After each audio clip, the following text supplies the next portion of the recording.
দীপ্ত সংবাদে সঙ্গে আছি আমি মেহনাজ মুন্নি। দুর্নীতিতে সংশ্লিষ্টতার অভিযোগে যুক্তরাজ্যে ব্যাপক চাপের মুখে রয়েছেন শেখ রেহানার মেয়ে ও ব্রিটিশ প্রতিমন্ত্রী টিউলিপ সিদ্দিক।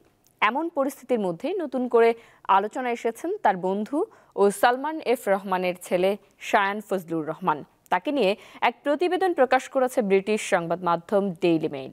এতে বলা হয়, ব্রিটিশ মন্ত্রী টিউলিপ সিদ্দিকের পারিবারিক বন্ধু হলেন শায়ান, পাশাপাশি বাংলাদেশের ধনকুবের সালমান এফ রহমানের ছেলে। টিউলিপের খালা শেখ হাসিনা লন্ডনে এলে শায়ানের ১৩ মিলিয়ন পাউন্ডের বাড়িতে বিনা ভাড়ায় থাকতেন। ডেইলি মেইল লিখেছে, দুর্নীতির অভিযোগ ওঠার পরও ব্রিটিশ এশিয়ান ট্রাস্টের চেয়ারম্যান পদে বহাল আছেন শায়ান। এ বিষয়ে এক বিবৃতিতে ব্রিটিশ এশিয়ান ট্রাস্ট জানায়, তারা শায়ানের বিরুদ্ধে ওঠা অভিযোগের বিষয়ে অবগত এবং বাংলাদেশের ঘটনা প্রবাহের দিকে নজর রাখছে। শায়ান এক সময় তার বাবার নিয়ন্ত্রণে থাকা বেক্সিমকো গ্রুপের প্রধান নির্বাহী কর্মকর্তা ছিলেন।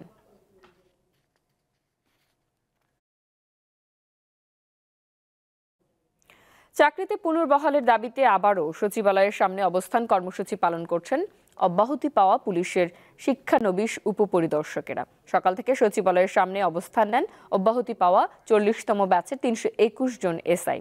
এর আগে গত ৫ ও ৬ জানুয়ারি চাকরিতে পুনর্বহালের দাবিতে সচিবালয়ের সামনে অবস্থান কর্মসূচি পালন করেন তারা। পরে স্বরাষ্ট্র মন্ত্রণালয়ের জননিরাপত্তা বিভাগের সচিবের আশ্বাসে সমস্যা সমাধানে ১২ জানুয়ারি পর্যন্ত সময় বেঁধে দিয়ে তারা কর্মসূচি স্থগিত করেন।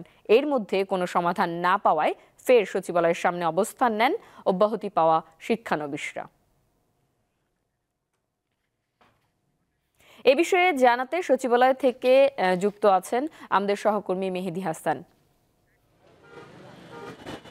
মেহেদি, বিক্ষোভকারীদের দাবির বিষয়ে প্রশাসনের পক্ষ থেকে কিছু বলা হয়েছে কি, আর কর্মসূচির কারণে যান চলাচলে কেমন প্রভাব পড়েছে আমাদের জানাবেন।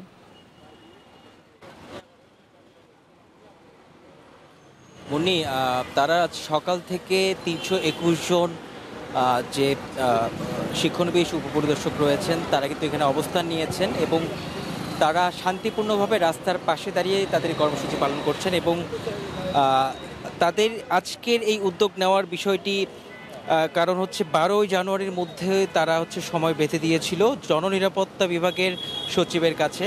এর মধ্যে তারা যেন তাদের যে চাকরির পুনর্বহালের দাবি, এই দাবি নিয়ে যেন একটা সমাধান করা হয় এবং গতকাল ১২ তারিখ পার হয়েছে এবং আজ ১৩ তারিখ। গতকাল পর্যন্ত কোনো সমাধান না পাওয়ায় বাধ্য হয়ে তারা আজকে আবার সচিবালয়ের সামনে তাদের শান্তিপূর্ণভাবেই অবস্থান কর্মসূচি পালন করছেন এবং যেটি আপনি একটু আগে বলছিলেন যে ৫ ও ৬ জানুয়ারি তারা কিন্তু এখানে অবস্থান কর্মসূচি পালন করেছিলেন এবং ৬ তারিখে তারা এই জননিরাপত্তা বিভাগের সচিবের সাথে তারা একটি প্রতিনিধি দল কথা বলে এবং সেই সচিব তাদেরকে আশ্বস্ত করে যে তাদের এই বিষয়টি নিয়ে তারা দেখছে এবং তাদের সমাধানের জন্য তিনি সর্বাত্মক চেষ্টা করবেন এবং তারপরে আসলে এখানে যারা অবস্থান কর্মসূচি দিয়েছিলেন তারা এই আজকে গতকাল ১২ তারিখ পর্যন্ত সময় দিয়েছিলেন যে এর মধ্যে যেন তাদের এই সমস্যাটি সমাধান আসলে করা হয় এবং গতকাল পর্যন্ত কোনো সমাধান না পাওয়ায় আজ আবারও তারা আসলে এখানে শান্তিপূর্ণভাবে অবস্থান করছে এবং তারা এখানে একটি আশা নিয়ে রয়েছে যে জননিরাপত্তা বিভাগের যে সচিব যার সাথে ওনারা কথা বলেছিলেন তার পক্ষ থেকে এখানে তাদের একটা জানানো হবে যে আসলে তাদের কাজ কতদূর এগোলো বা পরবর্তী ধাপ কিভাবে কি করবে, এই বিষয় নিয়ে তারা আসলে আশা করছে যে এখানে তারা জানতে পারবে এবং গত অক্টোবর মাসে কিন্তু তাদেরকে আসলে এই থেকে অব্যাহতি দেওয়া হয় এবং তারা ৫ ও ৬ জানুয়ারি কর্মসূচি পালন করার পর ১২ তারিখ পর্যন্ত সময় দেয় এবং আজকে তারা আবারও এখানে অবস্থান করছে এবং তাদের একটি কথা হচ্ছে যে এই ৩২১ জনকে যে কারণগুলো দেখিয়ে আসলে অব্যাহতি দেওয়া হয়েছে এগুলো আসলে বিগত এতদিনের আসলে ইতিহাসে এই ঘটনা ঘটেনি। তো মুন্নি, এই ছিল সচিবালয়ের সামনে থেকে আমার কাছে। মেহেদি, আপনাকে ধন্যবাদ। সচিবালয়ের সামনে থেকে যুক্ত ছিলেন আমাদের সহকর্মী মেহেদি হাসান। কাঁটাতারের বেড়া নির্মাণকে ঘিরে বাংলাদেশ ভারত সীমান্তে উত্তেজনা বাড়ছে। এ বিষয়ে জানাতে ব্রাহ্মণবাড়িয়া সীমান্ত এলাকা থেকে যুক্ত আছেন আমাদের সহকর্মী রিফাত আর নাবিল। নাবিল, ব্রাহ্মণবাড়িয়া সীমান্তে বিএসএফ এর কোনো তৎপরতা এখন দেখছেন কি এবং নিরাপত্তা নিয়ে বিজিবি কি বলছে?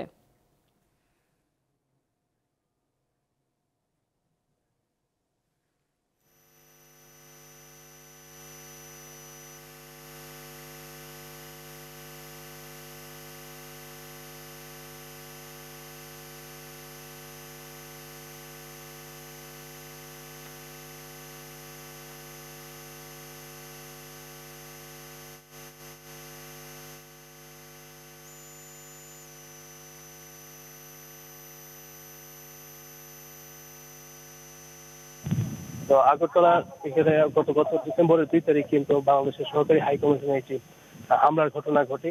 এরপর থেকে সীমান্তে উত্তেজনার একটা আভাস পাওয়া যাচ্ছিল। ইতিমধ্যে ত্রিপুরার যে হোটেল ব্যবসায়ীরা আছে তারা কিন্তু হোটেল ব্যবসায়ীরা কিন্তু বাংলাদেশিদের জন্য হোটেল সার্ভিস সেবা দেওয়া বন্ধ করার সাময়িকভাবে বন্ধ করার ঘোষণা দিয়েছিল। এর পরিপ্রেক্ষিতে এবং আগরতলায় হামলা, সরকারি হাই কমিশনে হামলার প্রতিবাদে এবং বন্ধুত্বের বার্তা নিয়ে কিন্তু গত 11ই ডিসেম্বর বিএনপির 3টি সহযোগী সংগঠন, ছাত্র দল, যুব দল এবং স্বেচ্ছাসেবক দল তারা কিন্তু আন্দোলনে লং মার্চ, আখাউড়া স্থলবন্দর অভিমুখে লং মার্চের আয়োজন করে ঢাকা থেকে। তো তারপর লং মার্চে যদিও একটা ভীতি এবং শঙ্কা ছিল যে কি হয়, তবে স্থানীয় প্রশাসন, বিএনপি নেতৃবৃন্দ এবং বিজিবি এবং পুলিশ সকলের কৌশলী। ধন্যবাদ নাবিল আপনাকে। সাতক্ষীরায় অতিবৃষ্টি ও নদীতে বাঁধ ভেঙে যাওয়ার কারণে ভেসে যায় সাতক্ষীরার কয়েক হাজার মাছের ঘের। এরপরও ঘেরে সেচ দিয়ে মাছ ধরে বড় চাষ করার কারণে বাজারে মাছের আধিক্য বেশি। সরবরাহ বেশি হওয়ায় তুলনামূলক কম দামে মাছ কিনতে পেরে খুশি সাধারণ মানুষ। সুস্বাদু মাছের জন্য সাতক্ষীরার বেশ সুনাম। রুই, কাতলা, মৃগেল, silver carp, grass carp, tilapia মাছ সহ বিভিন্ন ধরনের মিঠা পানির মাছ স্থানীয় চাহিদা মিটিয়ে দেশের বিভিন্ন জেলায় যাচ্ছে। সদর উপজেলার বীরেরপোতা, ঝাউডাঙ্গা ও বড় বাজারে মিলছে তাজা এসব মাছ। গত বছরের সেপ্টেম্বরের শুরুতে অতি বৃষ্টি ও বেতনা নদীর বেড়িবাঁধ ভেঙে ভেসে যায় কয়েক হাজার মাছের ঘের। এই ক্ষতি পুষিয়ে নিতে ডিসেম্বর থেকে জানুয়ারির প্রথম দিকে ঘের সেচে বোরো ধান লাগানোর উদ্যোগ নেয় বাজারে মাছের সরবরাহ বেড়েছে, তাই দাম কম। এখান থেকে 2 মাস আগে যে মাছের যে মূল্যটা ছিল এখন তাছাড়া পার কেজিতে 20-30 টাকা কম। এখন কেজিতে অন্তত 20-50 টাকা মাছ বিশেষে কম। বর্তমান মাছের দাম খুবই কম, যেহেতু চারিদিক থেকে মাছের আমদানি। বাগদা ও গলদা চিংড়ির জন্য বিখ্যাত সাতক্ষীরা। এই জেলার চিংড়ি যাচ্ছে বিভিন্ন দেশে। গত অর্থ বছরে আমাদের এখানে 78,237 হেক্টর জায়গায় মাছ চাষ হয়েছে এবং সেখানে আমাদের উৎপাদন আসছে হলো প্রায় 85,000 মেট্রিক টন। তো আমাদের এখানে এর বাইরেও আমাদের আরো এলাকা রয়েছে যেখানে আমাদের অনেকগুলো মাছ প্রাকৃতিক উৎস থেকে আছে। জেলা মৎস্য অফিসের তথ্য মতে এবার সাতক্ষীরায় 1,49,000 টন মাছ উৎপাদন হবে। জেলার চাহিদা মিটিয়ে 92,000 টনের মতো যাবে দেশের বিভিন্ন বাজারে। দীপ্ত, বার্তা কক্ষ। শীত এলেই রং বেরঙের নাম না জানা অনেক রকম পাখিতে ভরে যায় ফেনীর জলাশয়গুলো। বিচিত্র তাদের বাচ্চা পালন ও বাসা তৈরির কৌশল। পাখি বিশেষজ্ঞদের মতে ডিসেম্বর ও জানুয়ারি মাসে সবচেয়ে বেশি পাখি আসে বাংলাদেশে। হাজার মাইল পাড়ি দিয়ে শীতল দেশ থেকে আসা অতিথি পাখিদের কলকাকলিতে মুখরিত ফেনীর দিঘিগুলো।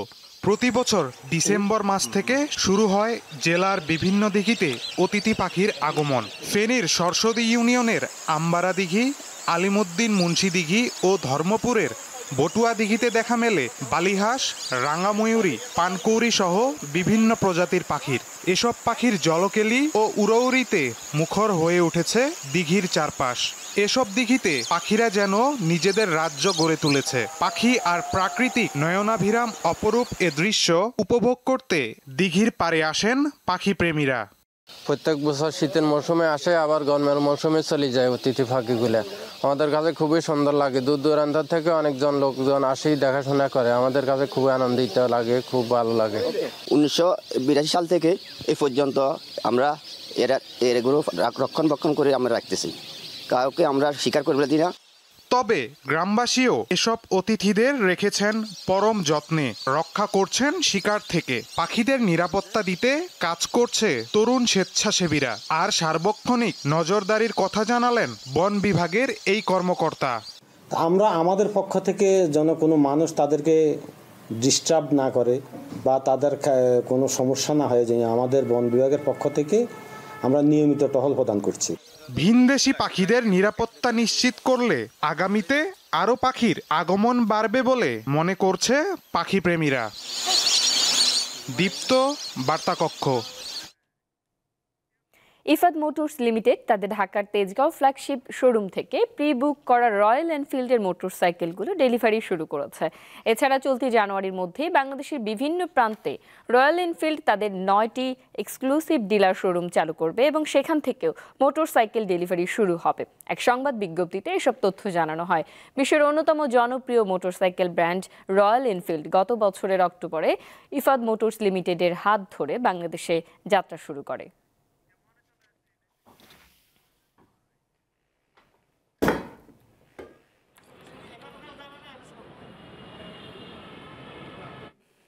এবারে আন্তর্জাতিক প্রসঙ্গ। অবরুদ্ধ গাজা ভূখণ্ডে ইসরায়েলি হামলায় আরও অন্তত 28 ফিলিস্তিনি নিহত হয়েছেন।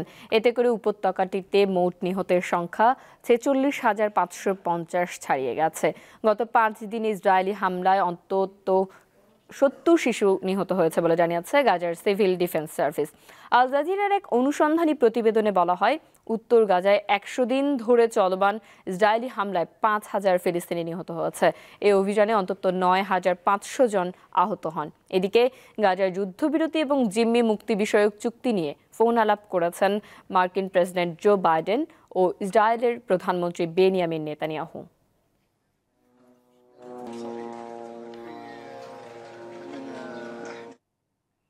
যুক্তরাষ্ট্রের লস অ্যাঞ্জেলেসে টানা 6 দিন ধরে চলা দাবানল এখনও নিয়ন্ত্রণে আসেনি। আগুনে মৃতের সংখ্যা বেড়ে দাঁড়িয়েছে 24 জনে। দেশটির ফায়ার সার্ভিসের তথ্য মতে বর্তমানে লস অ্যাঞ্জেলেসে 4টি দাবানল সক্রিয় রয়েছে। তবে আবহাওয়া পূর্বাভাস অনুযায়ী চলতি সপ্তাহে বাতাস আরও তীব্র হতে পারে। সেক্ষেত্রে আগুন আরও ছড়িয়ে পড়ার আশঙ্কা করা হচ্ছে। ইতিহাসের ভয়াবহতম এই দাবানলে 12,000-এর বেশি স্থাপনা ক্ষতিগ্রস্ত হয়েছে। দুর্যোগপূর্ণ সময়ে দমকলের কর্মী সেজে লুটপাটের ঘটনা ঘটেছে লস অ্যাঞ্জেলেসে। এসব ঘটনায় কয়েকজনকে গ্রেপ্তার করেছে আইন শৃঙ্খলা বাহিনী।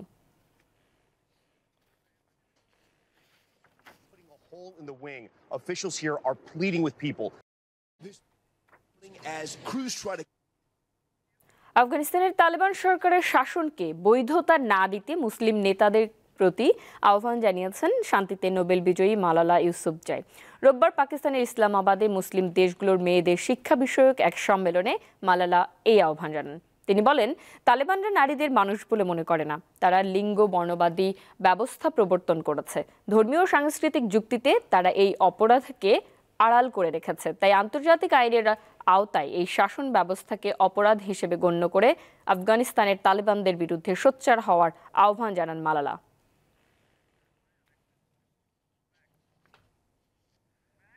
খেলার খবর। বাংলাদেশ প্রিমিয়ার লিগ বিপিএল এ রয়েছে 2টি ম্যাচ। দুপুর 1টায় প্রথম ম্যাচে স্বাগতিক দল সিলেট স্ট্রাইকার্সের মুখোমুখি হবে চিটাগাং কিংস। মাত্র 3 ম্যাচ খেলে 2টিতে জয়ী চিটাগাং আছে পয়েন্ট টেবিলের 3য় স্থানে। 7 দলের এই টুর্নামেন্টে ম্যাচ খেলায় সবার চেয়ে পিছিয়ে আছে তারাই। অন্যদিকে ঢাকায় প্রথম ম্যাচে হারের পর সিলেটে পৌঁছে 4 ম্যাচে মাত্র 1টিতে জিতেছে স্বাগতিকরা।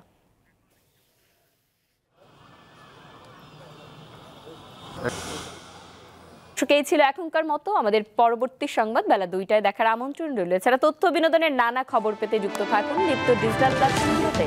ধন্যবাদ।